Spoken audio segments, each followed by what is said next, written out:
everybody. Good evening. For those of you who might not know, I am Sydney, and in addition to your in-house cooking professional, I'm also the preschool director. And I'm so excited. Shira, I'll let you introduce yourself, and then we'll get going. Okay, I'm Shira Weisbach, as many of you know, Director of Education. This is our most fun thing to do. And in addition to actually cooking Kugel, I am going to give you some, I think, interesting facts about actually the origin of this food and where it came from and how it came to be a staple in many, I would say, Ashkenazi, so Eastern European Jewish households. So, all right, Sid, let's. Okay. So first and foremost, I have I don't know, every good Jewish recipe, I'm pretty sure is written on a little snippet of paper, handwritten with some additions, and we're going to get started. So the first thing that you want to do for this recipe is we're going to need a whole can of matzah farfel. This one is 14 ounces, it's 16 ounces, that's fine too. A little bit of this is kind of just, you know, whatever you can get your hands on. You can also make your own matzah farfel. It's basically, I'm going to open it up real quick. It's basically just crushed up little bits of matzah. So if you have matzah laying around, you can crush it. You don't have to buy it. It's just easier because it already comes pre-measured. And the first thing you want to do is get it into your bowl, and you want to get it soaking. So one of my early tricks to this recipe is that I soak my matzah farfel in the peach juice that comes from the can of peaches. So instead of throwing it in the way, don't toss it. Cover your matzah farfel. I forget which camera is there. Just cover it with your peach juice, and then a little bit of. And then you can just cover it with some hot water until it's basically just covered. You don't want it to get too soggy, but you do want it to be covered in the peach juice and the water. Okay, give it a nice little stir just till it's kind of all saturated. And let that just sit for a little bit while you gather the other ingredients. That's kind of how I do it. Again, there's no actual science to this. This is just kind of what works for me. And if you have been making kugels a lot longer than I have, feel free to deviate. So I'm going to let this just chill for a second while I work on a few other things. One of the other things I like to do, besides I'll crack my eggs in a second, is I like to puree some of my peaches. So if you don't have a blender, what I'm going to do tonight is just going to take a stick blender, one of these guys right here. You can see, and I'm just going to give it a quick little zhuzh, just till it's a little bit puree. You could also chop up your peaches. So if you did not bring out the heavy artillery over here, that's okay. Chop up your peaches, smush them up. I just like to give them a little bit of a chopping so that they get really incorporated into the kugel and all over. So I'm not even going to go crazy this year. I'm just going to give it a little zhuzh until it's just kind of. Sid, I want to share also I want to share an alternate, maybe easier view, because the way I do it is with the farfel, I just pour hot water over it in a colander, so I don't necessarily soak it in water, and I let it get a little bit mushy, and then I still make sure you always reserve the peach juice, because that's going to be an important part of the sweetness of the kugel. So I actually add it back in later, and I don't puree the peaches, but it's two good options. Again, we're looking at creative ways to use this recipe, which is very simple. So I want to make that point. Really simple. So the peaches are, you can see they're kind of pureed. They're a little bit chunky. Again, if you don't have a kosher Passover blender, you don't want to get one, or you don't want to use it, totally fine. Chop them up. I would even say like a potato masher would do a good job of getting it. Yep. It's nice to have like good pieces of like peach in your kugel. I think that's the best part. Another trick is also you want to save some of the peaches if you for the top. Or you don't have to. We like to put them on top. You just might want to put it all together and not waste time making it look all fancy. It's really your call. This really is kind of choose your own adventure kugel time. Okay, so the next thing I'm going to get started on is cracking my eggs. So as we know, we have to do that separately just because you don't want any eggshells in your kugel. So I'm going to start cracking. You want, what does our recipe say for it? Is it 7 or 8 eggs? Seven eggs, I think. 7 eggs. So many eggs. We are not claiming that this is a super healthy recipe, but it is delicious and will feed an army. Oh, you'll have Kugel for like all of Passover. Kugel for days. Fairly certain. Okay. All right. All right. So for those of us that are Passover kosher bowl short, are the eggs and the butter all going in one? Can I put It's all going in one. Yep. So however many bowls you have, yep. Everything go together. Thank you. It's all everything's going together. One big pot. The only thing that you might want to reserve again is the peaches. If you want to put them, I know when I do it, I do a layer of like the farfel mixture and then peaches and then another layer and then the peaches on top. But everything else gets mixed together. The melted margarine, which Sydney will tell you about, the eggs, and then the seasoning. All right, so we got our peaches, we have our farfel chilling over here, we have our eggs cracked in a separate bowl. Let's see, getting rid of some trash. I have some saved peaches because I puree mine, so I'm just gonna put those off to the side. Let's see. The next thing, you want to get your margarine. For those of you who might not be so familiar with kosher for Passover parve margarine, I did not know this until today, but it comes in a big brick like so, which kind of was surprising because I was expecting to look like sticks of butter. So if that happens, don't stress like I did. I texted Shira. I'm like, oh no, what do I do with this giant block of margarine? This recipe calls for 2 sticks, so you just cut it in half. So easy peasy. That's essentially it. What I did after that is I put it in a container. I'm going to pop this in my microwave. I'm going to get it melted. You don't have to melt it until it's boiling. Just want to get it really softened. And margarine melts pretty quickly, so it shouldn't take that long. So I'm going to pop this in my microwave real quick.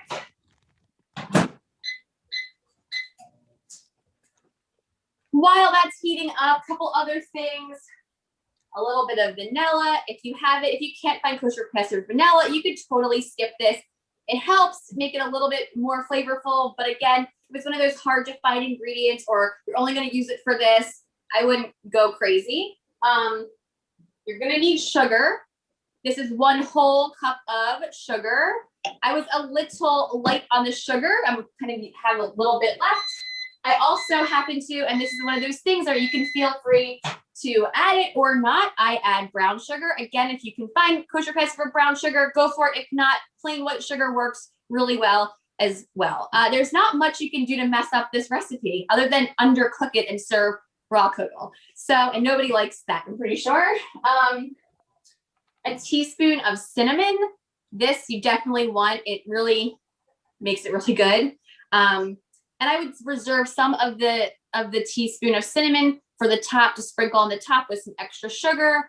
If you can find sugar in the raw that's kosher Passover, another great topping for this. It kind of gives it that nice like crunch at the top. But again, these are all things that if you can't find it or you're only going to use it for this, you can totally just use what you have. Regular sugar works totally fine. Let me check on that margarine. It needs another few seconds. One teaspoon vanilla. So just a little bit. 1 teaspoon vanilla. I don't know what other measurements. You get 1 cup sugar. Just gonna pop it.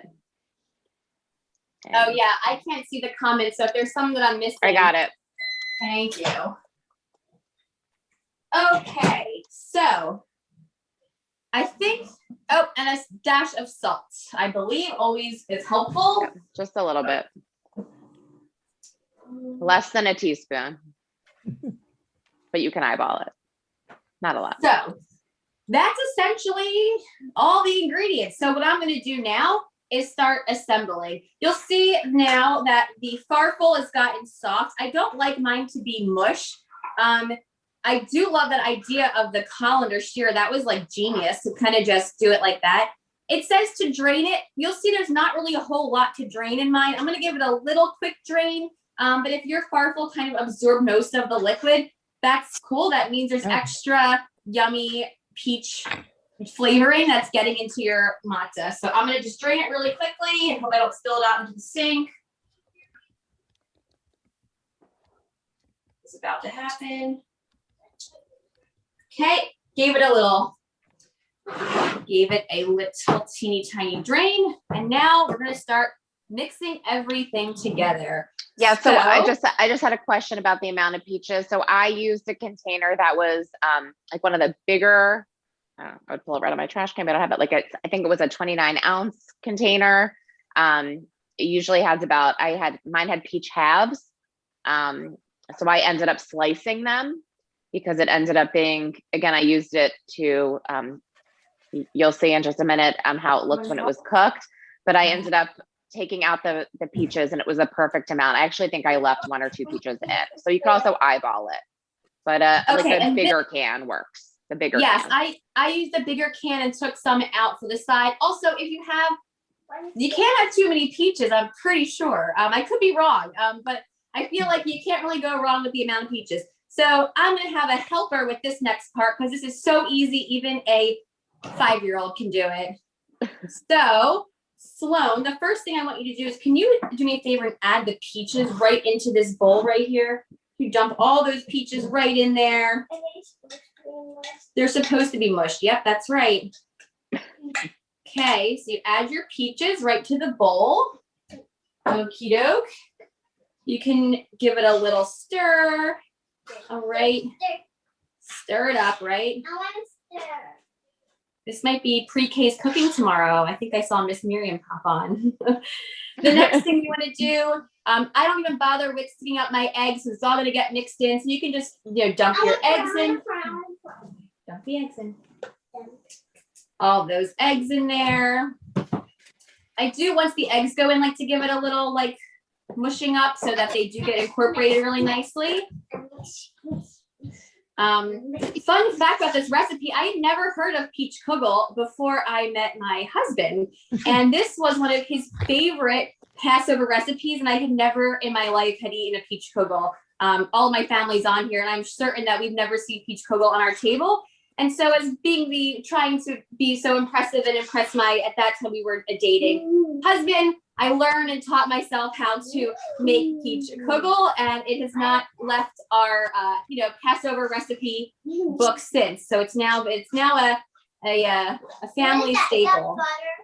Right, and Sydney told me about it, and then I found a different recipe that I now use, and now I have cooked it because Sydney mentioned it, and of course, we talk about food a lot, and we decided to add this to my table as well, and I've made it many times. Fun fact about kugel. Kugels go back to actually Germany. About 800 years ago, the first kugel was made, and it really wasn't in the form that we think of today. It was more of like a savory bread type pudding. And over the years, it evolved into something incorporated with noodle or farfel. And then it wasn't until, I guess, like around the mid 19th century when potatoes became more of a diet staple, especially in places like Poland. It was added to their diet. And also since it was very inexpensive and most of like the shtetl living Jews were extremely poor, they started making potato kugels. So I thought that was really an interesting fact. And there is conflicting ways about how it migrated. One theory is that dumplings from China sort of made their way over through the silk trade to Italy and then to Germany, and then evolved into like the bread pudding that they cooked with different ingredients because they didn't make dumplings, obviously, in Europe. But there's been, and also the German Jews adapted it from non-Jewish neighbors as well. So there's lots of interesting facts about where the kugel originated. But now it's a staple, of course. So now I just added the rest of my ingredients. I just added the margarine. I'm going to add the sugar. I am going to add the brown sugar. I am going to add the brown sugar to this one. Add the brown sugar to this one as well. Yes. And then don't forget your vanilla.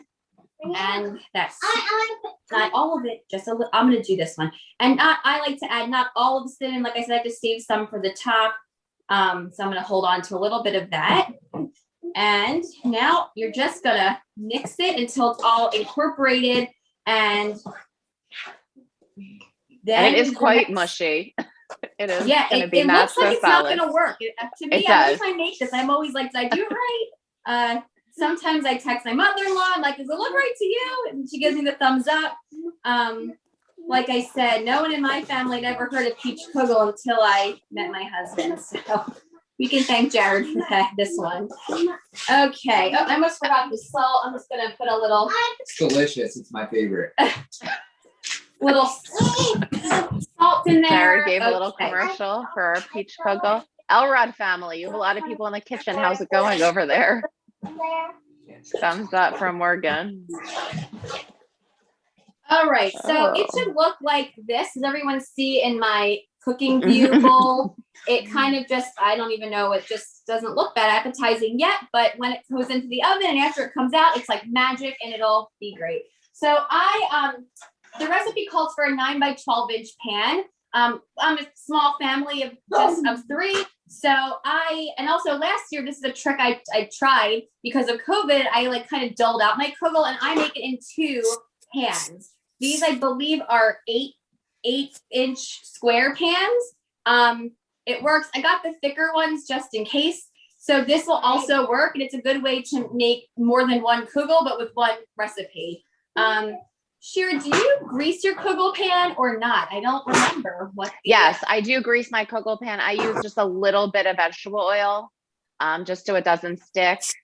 Whatever you want to use. That's what I used when I made mine. So I always grease the pan. Okay, so I'm going to use a little bit of the margarine. I'm just going to do this old trick, paper towel, just kind of rub it all over. Just rub the margarine all over the inside of the pan and just to give it a nice, I believe they probably sell nonstick cooking spray that's kosher Passover. That's something I just don't get because I don't usually buy. What's a little more margarine, right? You're already adding so much of it. You can use margarine, you can use vegetable oil, whatever. I always use what I have, so I don't have to buy more things. Passover is a very expensive holiday, as we know. Kind of like whatever you have on hand will work just fine. So I'm just gonna, and you could totally have done this ahead of time. I forgot about this step, so bear with me as I grease my pans because I'm making this in real time with some of you I see are cooking this along with me. So this is fun.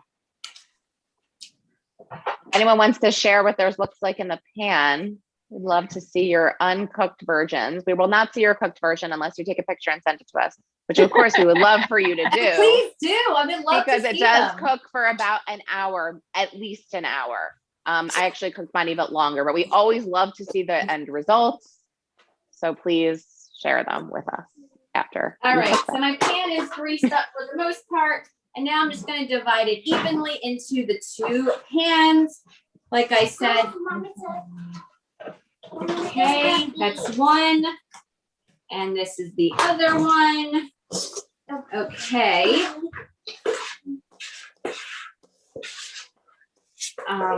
Perfect. So now I have 2 kugels to share. Or you can, like I said, make it into one giant one.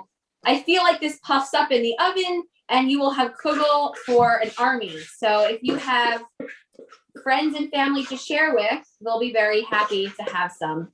Okay, so now I'm going to take my spare peaches that I left out.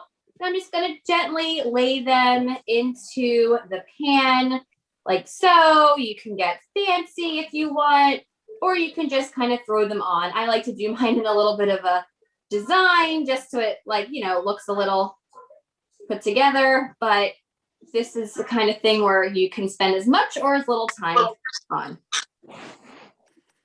So I'm just gonna throw a couple on this one.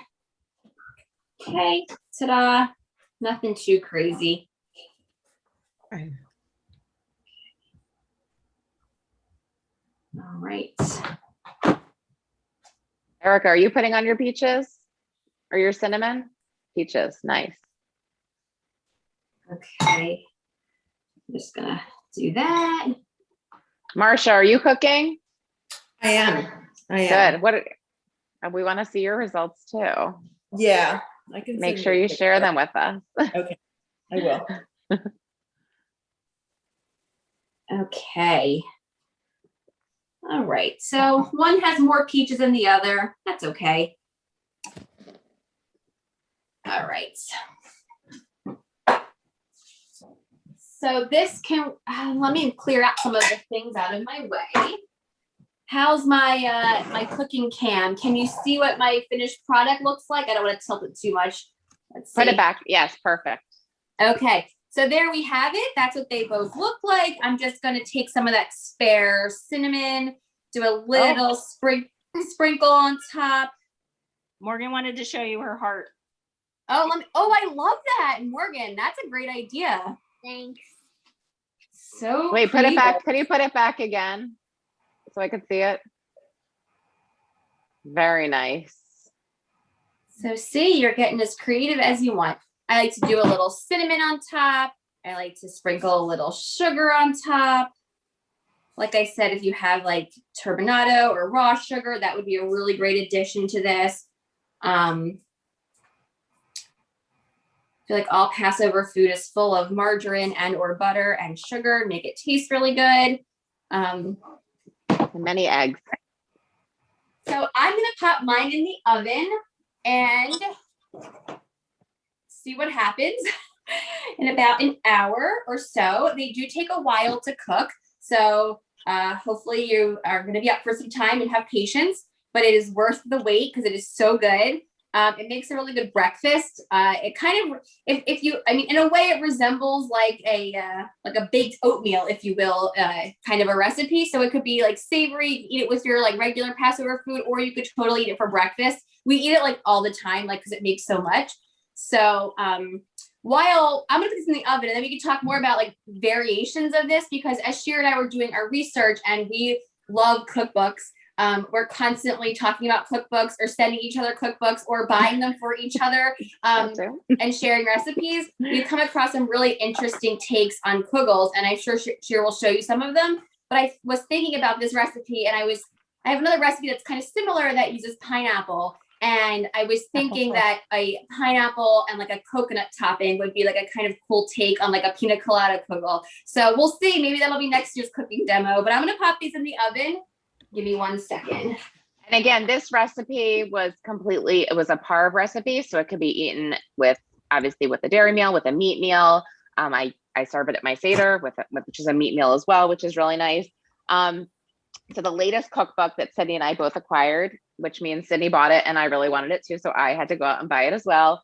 It's not a kosher cookbook per se, but everything could be adapted because I do have a kosher home. It's called Jewish by Jake Cohen. And he actually has a whole section on, which is called Cuckoo for Kugel. And he has all different kugel recipes, really kind of out of the box. Kugel and cheese, spinach artichoke kugel. I would never have thought to make that into a kugel. Cardamom spiced pear noodle kugel. So pears is a variation that would probably work for this one, Sydney, instead of using peaches. There's really no reason you couldn't use any fruit. Ellen shared she used to make a pineapple and applesauce kugel. That sounds really good. Yeah. So we love variations. Obviously, another really famous kugel is the Yerushalmi kugel. Actually, I think very much more time intensive to make. It's like very beautiful and it could be very thick. I'll show it to you here if you could see it. It's really beautiful. This is from the Sababa cookbook by Dina Sussman, who I'm a huge fan of. Huge fan. To follow her on Instagram or something she's awesome. She lives in Israel. She's an American who made Aliyah, and she has awesome recipes. And one of them is a Yerushalmi kugel. Should I share my kugel, Sid? You should. Also, I don't know if anyone has this cookbook. This is I think it's pretty old. It's the auxiliary cookbook from the Abramson Center from years ago. And I have to say, it's by far my favorite cookbook. I sent it to my mom in Florida. She bought a version of it. It's a great cookbook. And as any, I learned from the best. My grandmother and my dad's side taught me everything I know about Passover cooking and then some. And I actually keep all of my recipes in my cookbook, like so. And my mom in Florida still sends me handwritten Passover recipes, and I've saved them because I just think it's such a cool thing. And I know Sharon talked about our handwritten grandmother's recipes, and my mom in Florida, I wish she was logged on to this. I don't think we got to her in time, but she sends me recipes and we share recipes all the time. And it's one of those really special things that I look forward to because we constantly, even though she's not as savvy on email, I still get my snail mail recipes, which is like my favorite thing. So, and I did send her this one. So I sent her a snail mail handwritten recipe also, even though I'm the granddaughter. So Shira, let's see it. You were busy cooking today. Let's see what that kugel looks like, all finished and delicious. So here is hopefully you can see it, my peach kugel. I think it looks really good. I just put my peaches in a straight line. I cut them and I added cinnamon on top. It's actually still warm. I took it out of the oven about an hour and a half ago. It's crispy around the edges, and I will probably freeze it for the week and then take it out, or I'm sure it will stay. So it will reheat very, very nicely. So you could see my, It's thank you. supposed to be 350 degrees. Did you Yes, did you say 350? And you can freeze it. Yeah, definitely. For sure. It will be fine. Okay. I would wait till it cools, it's like overnight. I would leave it out. And once it's cool, definitely freeze it. And you know what else you could do? I don't know how many people you have in your house who would have saved the whole thing. Or if you cut it smaller pieces, you can freeze it that way too. If you wanted to take out a chunk at a time, I've done that plenty of times as well.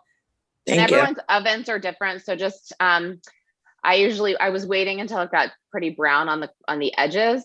And I also know I'm going to end up reheating it. So I'm not super worried about cooking all the way to the center, because when you reheat it, it will recook some of that stuff. 1 hour, you would say 1 hour, or how do you? Around an hour. I would say, about an hour for sure. Mine went for like an hour 10. So, okay. So is there a way to know if it's done, like an hour versus an hour and 10? So it should be brown on the top. Also, if you stick something in the center of it, it should come out pretty without like much of the like gooey egg mixture on it. Okay. I sometimes poke mine with a toothpick to check. I don't have a temperature read on what it should be on the inside. I might actually do that for this time. So if we ever do this again, we can give you an actual temperature, which you could stick like a thermometer in there. But basically, I do the old fashioned, like stick a toothpick in, make sure it's done. Also, if you like press on it with like something like your spatula, it shouldn't like ooze any of the egg mixture. Once it's kind of all set, it should be kind of like a cake, Yeah, right. Exactly, like a cake. And mine's all brown. You could see like it's all it's like brown on the edges, which was my indicator. And I like it that way because I like the crispy parts. So I like it to get right. I like it to get crispy on the edges in order. Right. But then it just tastes better. Right. But you don't want to overdo it, because especially if you freeze it, you're going to reheat it. Right. So you have to this is a hard one to mess up. I think it stays pretty good, I think. Okay. Awesome. Thank you, ladies, so much. Oh, you're welcome. Enjoy. I want to see how your kugel turns out. Thank you. Send us pictures of your end result, and we'll share more of our cooking tips, I'm sure, for this holiday. Thank you. This is Yeah, terrific. you gotta find what's the next holiday, Shira. I don't even I don't know. right now. We've like cycled through already. We're back to the we're back to where we started. Thank you. This is terrific. Wait, bye. We just cooked. Yeah, thank What you. should we All this cook is next, fabulous. everybody? We'll take requests for our next cooking venture. All right, see you.